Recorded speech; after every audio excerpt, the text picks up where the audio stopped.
Right then, today we're going to have a look at making some long cuts in either some wood like this you may have lying around or sheet material using a circular saw. So one of your first thoughts might be to do something similar. So get yourself a workbench or a table, some sawhorses, and put your piece that you're wanting to cut on top. Obviously you're going to need to make sure you've got enough hanging over the edge for wherever your cut is. Apply your pressure and go along with your saw. Problem with this is if you're wanting to cut a bit of a bigger piece off, you've got to be careful of it tipping. Bringing the weight of the saw, it's going to tip even more, so you've either got to lean on the surface and move yourself along with it, clamp it down. You might not have access to clamps, or if it's a bit thinner, the clamps might get in the way of the saw themselves. So another option is to do it on the floor. So how I'm going to do that is with basically a base, and what I've done, I've nipped to Wicks and I've picked up some Loft storage panels.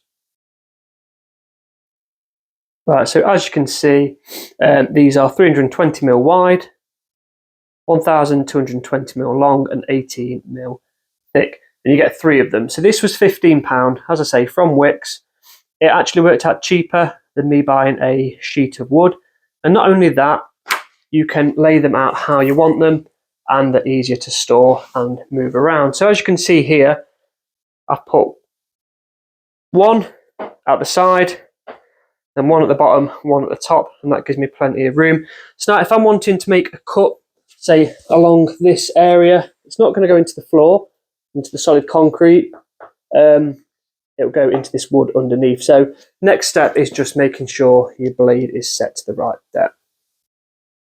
Right, so easiest way to do this, obviously make sure your saw is unplugged before you make any adjustments, is you want to change the depth of the blade. So we're going to loosen this little lever here, lift that up, and this allows us to change the depth. Obviously to move your guard out of the way so that you can see. And obviously not wanting it to go into the floor, you don't need it to go much deeper than the wood you are cutting. As you can see there, that is enough, just so it goes through the wood and not much further, and then we'll tighten that back up. So we know now when we go through, we're going to go no further than the depth of the wood. We're not going to go into the floor, we're just going to go into this loft board that's underneath, and we won't damage the blade.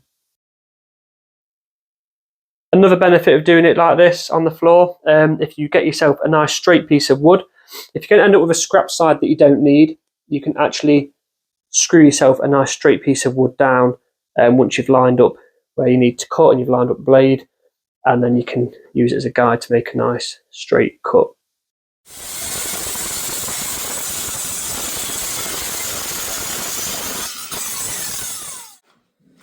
So as you can see then in the video, the only cuts we've got are along the wood piece itself and in the wood that we put underneath, which was the idea, and we ended up with a nice straight cut. And that's pretty much it, guys. I hope you found it useful. Any questions though, please just pop them in the comments. Any feedback for myself, let me know, and I will catch you in the next video.